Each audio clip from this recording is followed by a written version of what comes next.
नमस्कार दोस्तों, स्वागत है आपका अपने चैनल एग्जाम ट्यूट में। दोस्तों, ज्योग्राफी स्पेशल क्लास 9 में हम आपके लिए कुछ इंपॉर्टेंट क्वेश्चन लेकर आए हैं जो सभी एग्जाम्स के लिए मोस्ट इंपॉर्टेंट है। दोस्तों, अगर आपको हमारी वीडियो पसंद आ रही है तो लाइक कीजिए, शेयर कीजिए और चैनल को सब्सक्राइब करना न भूलें। चलते हैं क्वेश्चन की तरफ। क्वेश्चन नंबर 1, महाद्वीपीय बहाव सिद्धांत की प्रस्तावना किसने की थी?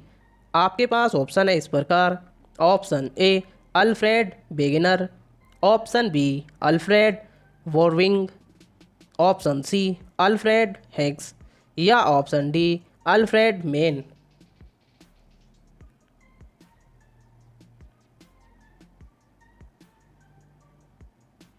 इसका सही आंसर है दोस्तों ऑप्शन ए अल्फ्रेड वेगनर। डिटेल में जान लेते हैं दोस्तों इसके बारे में। महाद्वीपीय बहाव एक दूसरे के सापेक्ष पृथ्वी के महाद्वीपों की आवाजाही है जो समुद्री तट पर बहाव की ओर बढ़ रहे हैं। इस अवधारणा को 1912 में अल्फ्रेड वेगनर द्वारा विकसित किया गया था। महाद्वीपीय बहाव की धारणा प्लेट विवर्तनिक सिद्धांत से संबंधित है जो व्याख्या करता है कि महाद्वीप किस प्रकार गति करते हैं। अगले क्वेश्चन की तरफ चलते हैं दोस्तों। क्वेश्चन नंबर 2, बांधवगढ़ राष्ट्रीय उद्यान किस राज्य में है? आपके पास ऑप्शन है इस प्रकार। Option A Rajasthan, option B Chhattisgarh, option C Uttar Pradesh या ऑप्शन डी मध्य प्रदेश।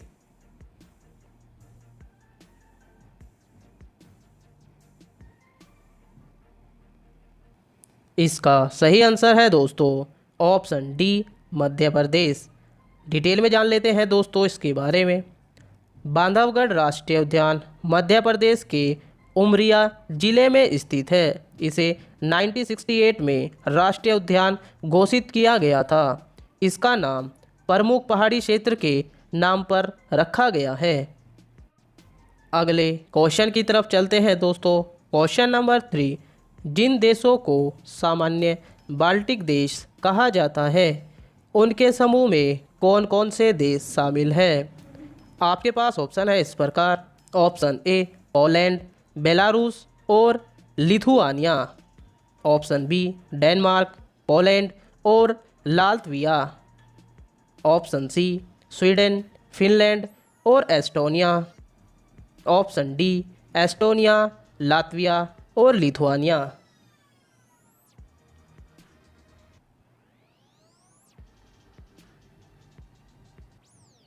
इसका सही आंसर है दोस्तों ऑप्शन डी एस्टोनिया, लात्विया और लिथुआनिया।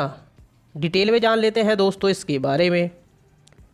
बाल्टिक सागर के पूर्वी तट पर उत्तरी यूरोप में 3 देश एस्टोनिया, लात्विया और लिथुआनिया बाल्टिक देशों में शामिल हैं, जबकि लात्विया और लिथुआनिया की स्वदेशी जनसंख्या बाल्टिक लोगों के रूप में जानी जाती है एवं एस्टोनिया के लोग फिनिक माने जाते हैं। अगले क्वेश्चन की तरफ चलते हैं दोस्तों। क्वेश्चन नंबर 4, ऐसे घने धूसरी बादलों को क्या कहते हैं जो वर्षा करते हैं? आपके पास ऑप्शन है इस प्रकार। ऑप्शन ए कपासी मेघ, ऑप्शन बी पक्षाब मेघ, ऑप्शन सी प्रभा मेघ या ऑप्शन डी वर्षा स्तरीय मेघ।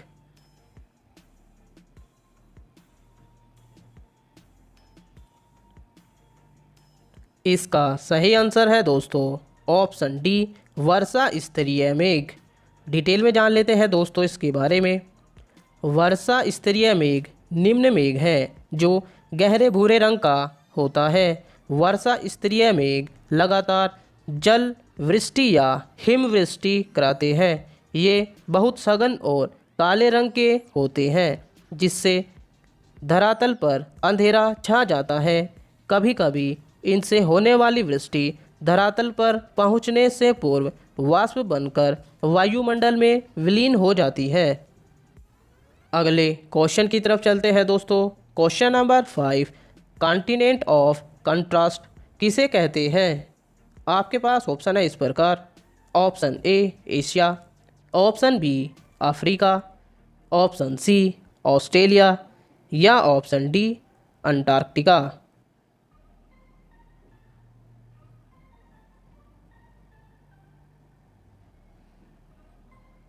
इसका सही आंसर है दोस्तों ऑप्शन बी अफ्रीका। डिटेल में जान लेते हैं दोस्तों इसके बारे में।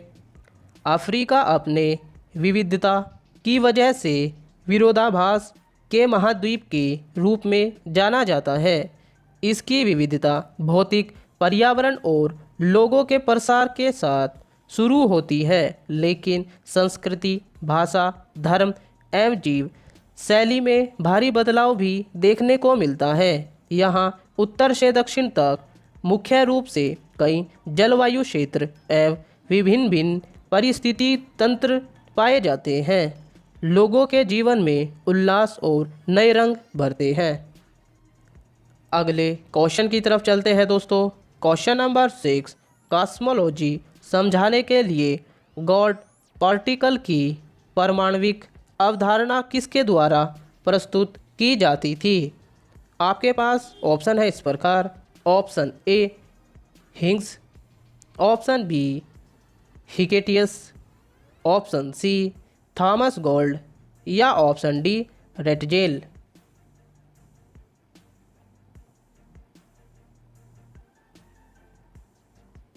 इसका सही आंसर है दोस्तों ऑप्शन ए हिग्स। डिटेल में जान लेते हैं दोस्तों इसके बारे में। ब्रिटिश वैज्ञानिक हिग्स द्वारा वर्ष 1964 में कॉस्मोलॉजी समझाने के लिए गॉड पार्टिकल की परमाणविक अवधारणा प्रस्तुत की, जो भारत के वैज्ञानिक सत्येंद्र नाथ बोस की बोसन थ्योरी पर आधारित थी। अगले क्वेश्चन की तरफ चलते हैं दोस्तों। क्वेश्चन नंबर 7, मानव भूगोल का जन्मदाता किसे माना जाता है। आपके पास ऑप्शन है इस प्रकार। Option a Ptolemy, option b Friedrich Ratzel, option c Kepler या option d Galileo.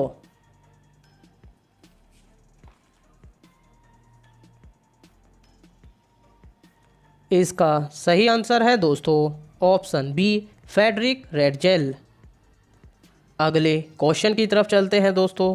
Question number 8, pulsars की खोज किसके द्वारा की गई थी। आपके पास ऑप्शन है इस प्रकार। Option a Hecataeus, option b अरस्तु, ऑप्शन सी हर्शेल या ऑप्शन डी ए हिविस।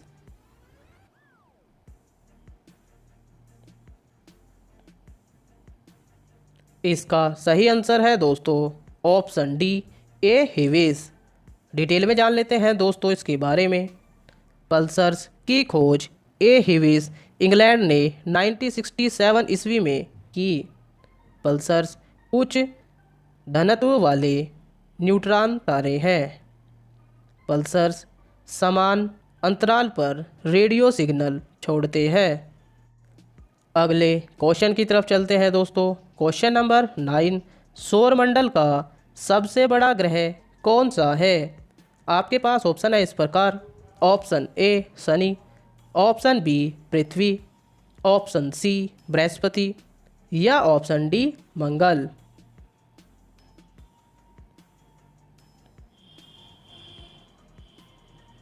इसका सही आंसर है दोस्तों ऑप्शन सी बृहस्पति। डिटेल में जान लेते हैं दोस्तों इसके बारे में। बृहस्पति सौरमंडल का सबसे बड़ा ग्रह है। बृहस्पति के वायुमंडल में हाइड्रोजन, हीलियम, मीथेन और अमोनिया जैसी गैसें पाई जाती हैं। बृहस्पति पीले रंग का ग्रह है। अगले क्वेश्चन की तरफ चलते हैं दोस्तों। क्वेश्चन नंबर 10, ग्रहीय गति के विषय में सर्वप्रथम जानकारी किसने दी थी। आपके पास ऑप्शन है इस प्रकार। Option a Ptolemy, option b Ratzel, option c Herschel या ऑप्शन डी केपलर। दोस्तों जैसे कि आप सभी को पता है, क्वेश्चन ऑफ द डे का आंसर आपको कमेंट बॉक्स में करना होता है। साथ ही आपने 10 में से कितने आंसर सही किए हैं ये भी आपको कमेंट बॉक्स में करना है। दोस्तों अगर आपको हमारी वीडियो पसंद आ रही है तो लाइक कीजिए, शेयर कीजिए और चैनल को सब्सक्राइब करना न भूलें। बने रहिए हमारे चैनल के साथ। जय हिंद, जय भारत, धन्यवाद।